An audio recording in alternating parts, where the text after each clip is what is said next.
A lot of people recommended today's movie Savages, and no hate at all. If this was your queer or polyamorous awakening as a teen, if it holds a special place in your heart for that reason, I do get that. And I'm not trying to take that away from you necessarily. But if it's been a minute since you've seen it, let's take a walk because to me, this wasn't great polyamorous representation. This was more like nonsensical ramblings and softcore torture porn made by a horny old racist. But first, hi, I'm Genevieve. I'm polyamorous for 12 years. I make long form videos and resources here, short form videos and resources here. And in this series, I take a look at non-monogamy in film and TV. What do they do well? What is messy and they get wrong? In my opinion, let's get into it.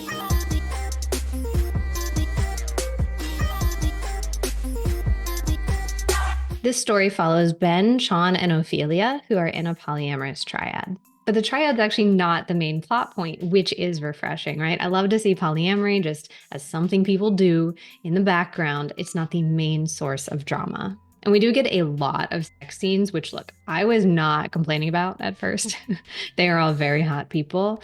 But, after a while, it started to be like, okay, we get it, And since that was like the only way we really saw these three bonding, it made me feel like it was playing more into the stereotype that that is all we do, which I don't love. Chan, played by Taylor Kitsch, is the bad boy. He's a U.S. Navy SEAL. 2 tours, Iraq, Afghanistan. And he came back with a lot of cash, but no soul. He has PTSD, which, instead of getting help with that, he just punches people and has sex about it. Then there's Ben, played by Aaron Taylor Johnson. He is the sweet one, the hippie, the white savior. Sorry. He does charity work in Africa and Asia. His foundation has branches in Africa and Asia. Money isn't enough, he says. You've got to give your heart. Sure. And Ophelia, Blake Lively, is the Laguna Beach babe. She was cast to be a 60s flower child, the director said, like free love in the modern day. And she's also got this vague backstory about something about being abandoned by her dad. They don't really get into it, but it will come up later. The two men grow and distribute weed in California, and this was a few years before it was legalized. And they have the best stuff, apparently, but mostly because they stole seeds from Afghanistan. So Chan, from the most dangerous ground in the world, smuggles back the finest seeds. I'm so glad that white guy with dreads could profit off the war like that. Anyway, things really kick off when a Mexican cartel tries to move in on their territory. That crew is run by Lado, Benicio del Toro, and Elena Sanchez, played by Salma Hayek. Lado's the muscle, Elena's the mastermind. They want to take over the boys' operation, so they kidnap Ophelia as leverage to cut a deal, and then the guys spend the rest of the film trying to rescue her. That's it in a nutshell. It's pretty straightforward. At the end of the day, it's like a straightforward action thriller plot. But the way they tell this story is something else. He's always trying to fuck the war out of himself. I have orgasms. He has wargasms. The dialogue is just... Can we talk about the dialogue? Ben's guiding philosophy is basically Buddhist. Chan's philosophy is basically Baptist. Okay. They are serious. They are very serious, right? This movie wants to be deep very badly. You see how I never laugh and I never cry? Well, that's because I have Botox of the heart. My mom was off somewhere in the world with her latest husband. I like to think I'm in the middle of a 12-step dad program. Did the author mean for that to be funny and she didn't get the message? Was something lost in translation? Because that has the cadence of a joke. But she's got this breathy, this is some drama. This is serious, you guys. This is no laughing matter, you guys. And then there are some plot points that I was certain were satire. But they're determined to be serious. They're a big boy serious movie, you guys.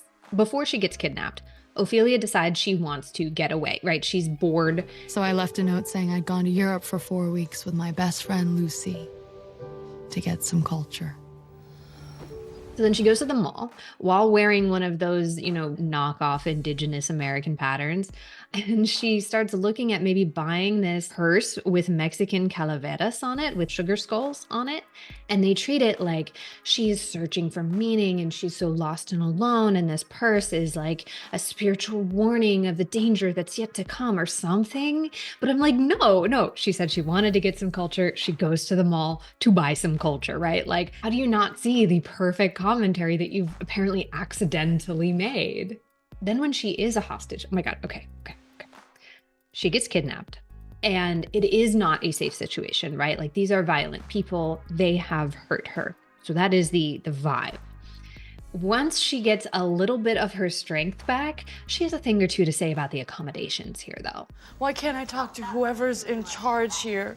Hey, maybe I could get a clean room at least. Maybe a salad every once in a while instead of pizza all the time.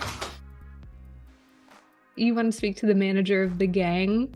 It's so good, y'all. Like, the entitlement, the fact that this free love, easygoing hippie can go full Karen on a dime. Like, this movie's more realistic than I thought. And again, if she was the punchline, amazing. You've made art here, right?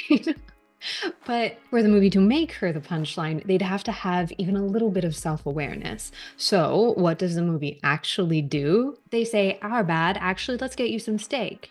Our bad, actually, let's invite you to the Kingpin's bedroom where she can talk to you about boys. Like, the script doesn't mock her for wanting to be a pampered hostage. They say, you know what? No, she is entitled to be a pampered hostage. What were we thinking?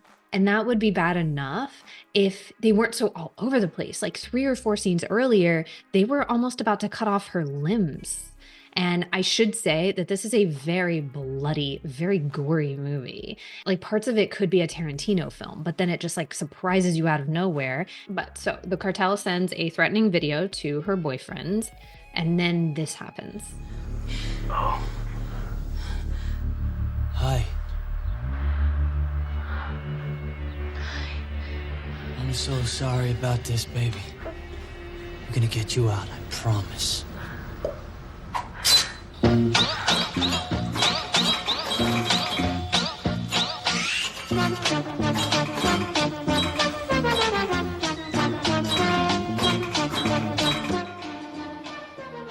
Do I love this movie? Like, I don't.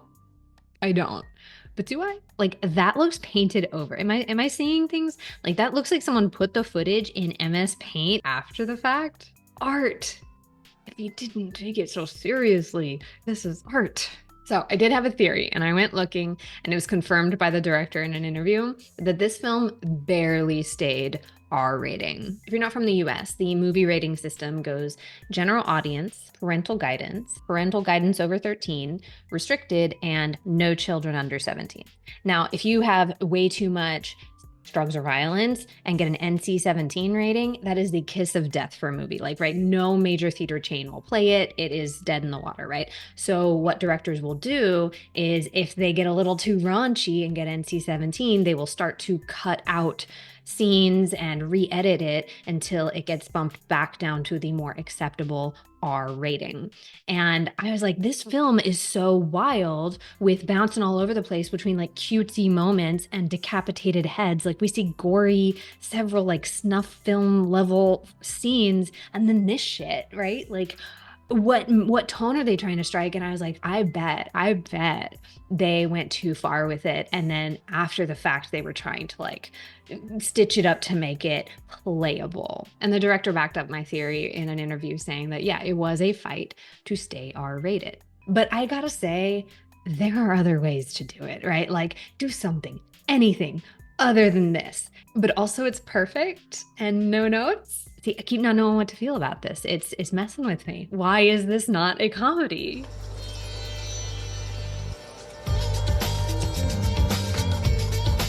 Everyone is hot, and there's way too many of them.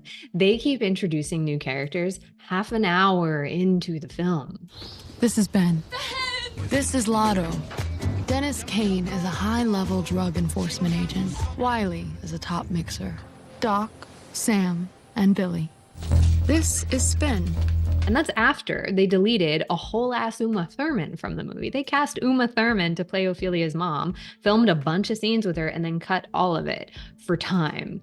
But yeah, got time to do a whole intro of this person and this person whose names I don't even know. I'll put them up on screen because that's how little they matter to the plot. Like, what are your priorities, movie? Like, oh, this is such unfocused storytelling. And can we talk about the styling? It is so distracting. The hair and makeup is so bad.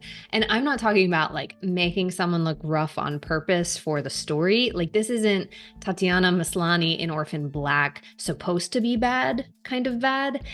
Think more Julia Roberts in Mother's Day supposed to be good, kind of bad. Because look at what they did to Salma Hayek. This woman is a goddess with her own thick, dark, long hair. So like, why not just use hers, you know? What is this black helmet they put her in? And what are these bangs? At one point, she even takes off the wig in a scene in like a fit of rage, despite it never being established that the character wears a wig. We never see her putting it on or adjusting it. It's never referenced in the dialogue or even like looked at strange by people. Like, this is not a bad wig in universe. It's weird. It's weird that they are only acknowledging it the one time, never before, and then it never comes up again. And so I was like, wait, is that actually Salma Hayek though? Is that like actually her? They're done with the scene and she rips it off before they call cut because she's like, get this Party City trash off my head, right? Like, or did the wig test terribly in like test audiences? And so the director was like, hey, I think we have an accidental shot of her taking off the wig. So like, maybe we can throw that in and say the character has a bad wig, right? Like that was on purpose, not the production team is bad at their job. This scene, this moment was fascinating to me. I thought way more about it than the director did. I can promise you that. And it's not just her. Look at Benicio del Toro. Why is he out here looking like Davy Crockett in a school play? Like, why do his sideburns have sideburns? And I'm not a wig expert by any means. I am not a stylist. I just have eyes. Like, it kind of undercuts how sinister and scary your villain is if the whole time I'm just like, where's your real hairline under all that though? Distracting. And wardrobe and set design had similar problems, right? It's all just a little off. For instance, the guys who took Ophelia hostage, they're in this dirty, grimy basement. Okay, I'm with you so far. That makes sense. Why are they in such clean balaclavas?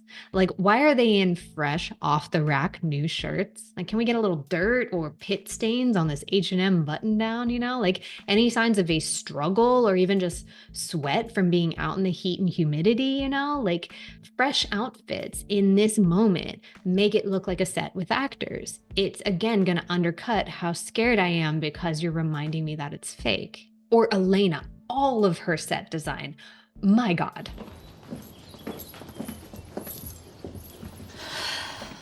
Sit her down. Your men have brought some serious accusations against one of my men. She is the head of a cartel, ordering men to be burned alive. Meanwhile, her clothes are from Ann Taylor and her decor is from the Wine Mom section of Target. She's the world's first live, laugh, love drug lord. And okay, also, why are her toes out? This is the scene where she's threatening the white boys to do what she says or else. Why is she posted up like a tween at a sleepover about to do her nails?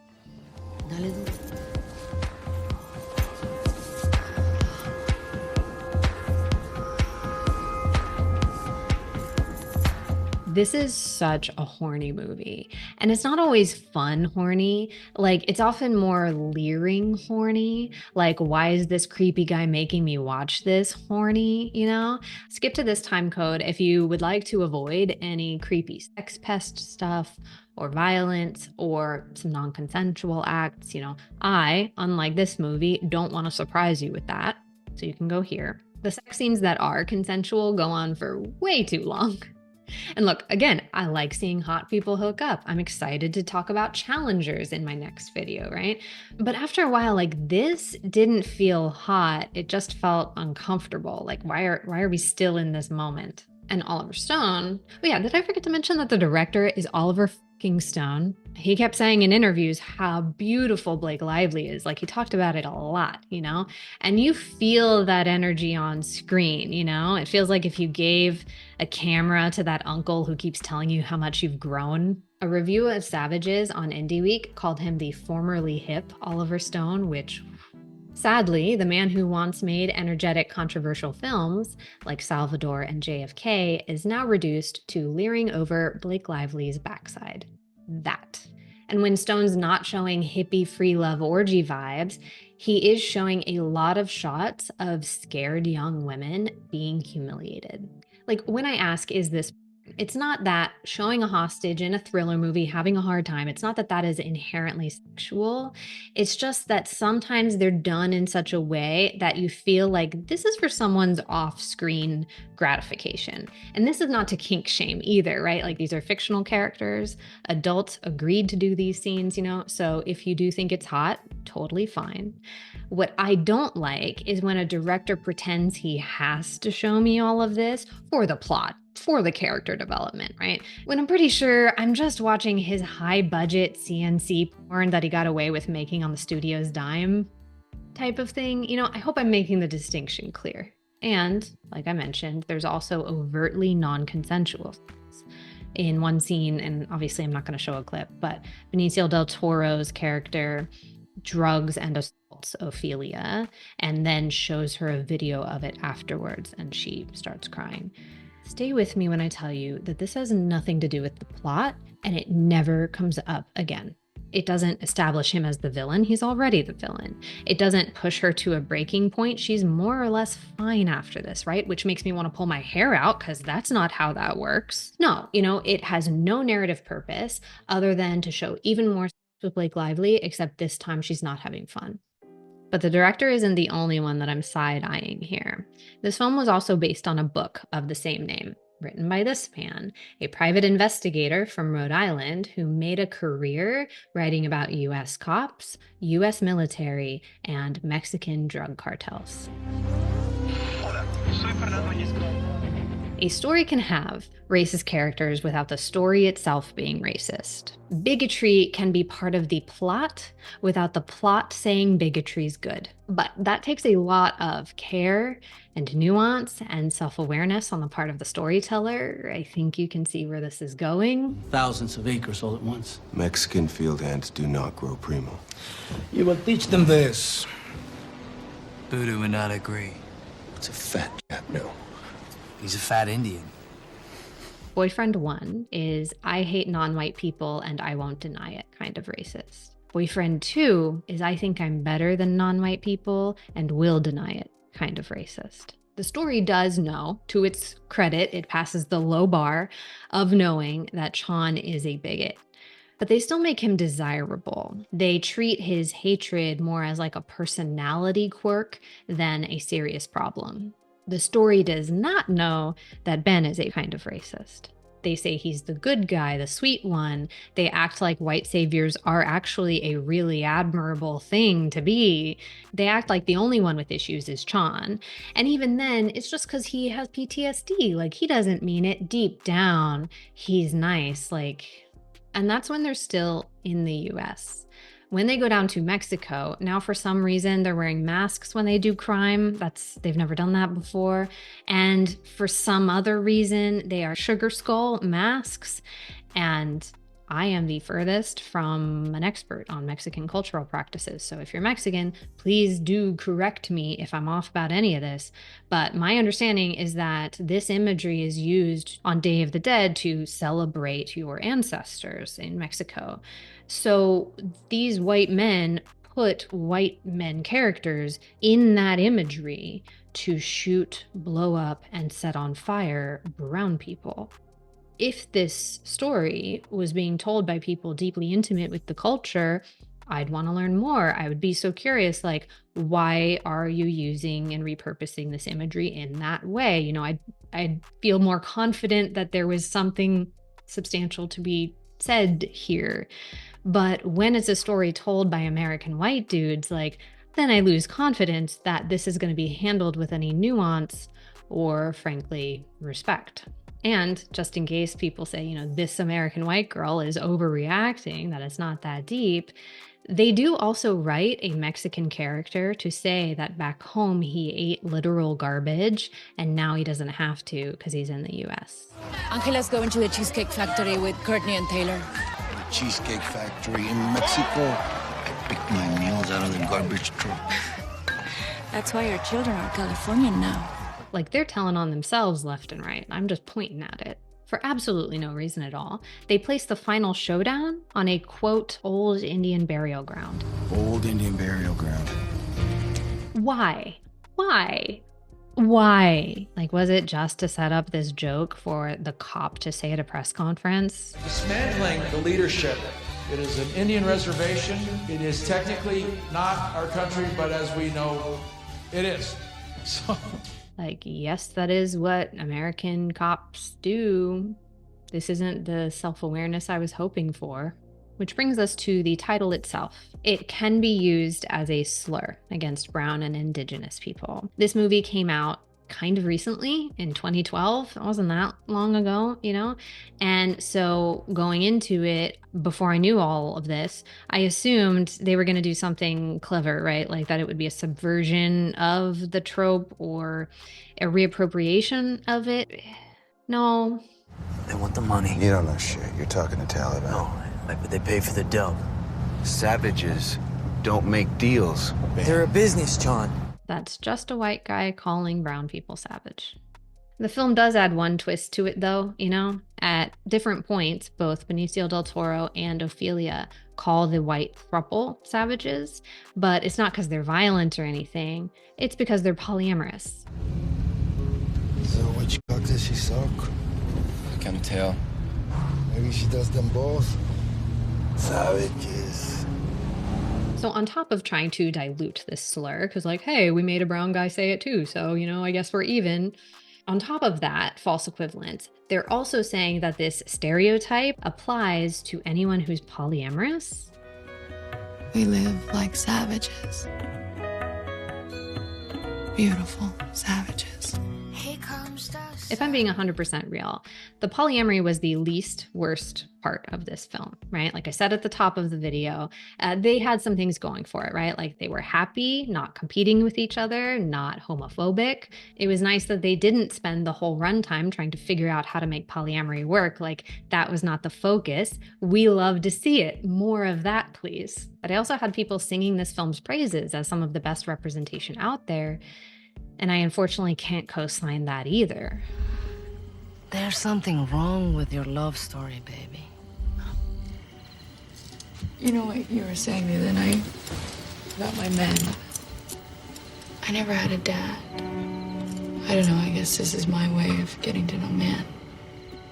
The reason she wants two boyfriends is because she has daddy issues? I'm sorry, what? They also repeat this very tired monogamous framing of polyamory. John is cold metal. Ben is warm wood. Sean is earth. And Ben, spirit. And for me, together they are one complete man.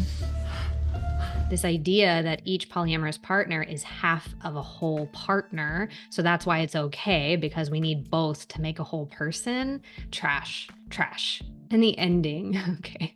First we see a shootout. They all die Romeo and Juliet style. But then they hit rewind.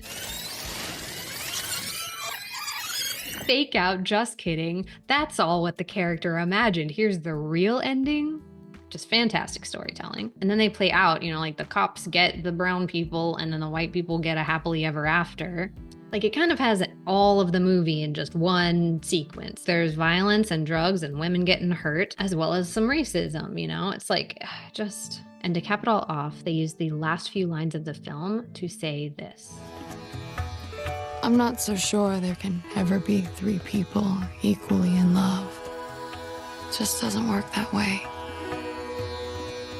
So that's apparently what they want people to walk out of the theater thinking about. Look, if you were young when this movie came out and you didn't catch some of this stuff, like, I do get it. You know, I've rewatched stuff in adulthood that I loved as a teen, and I was just like, what the hell is this trash? You know, why did I ever like this? So, you know, I understand how that can happen. And I do hope you're with me on why I'm not going to be recommending this movie to anybody. Because even if it wasn't racist and creepy and poorly made, and that is a big if, polyamory, unfortunately, doesn't hold up either. And thank you for joining me. If you want to help me out for free, you can tap like and subscribe. Boosts me in the algorithm. Otherwise, you can find me in all of the places I mentioned. And yeah, I will see you for the next one.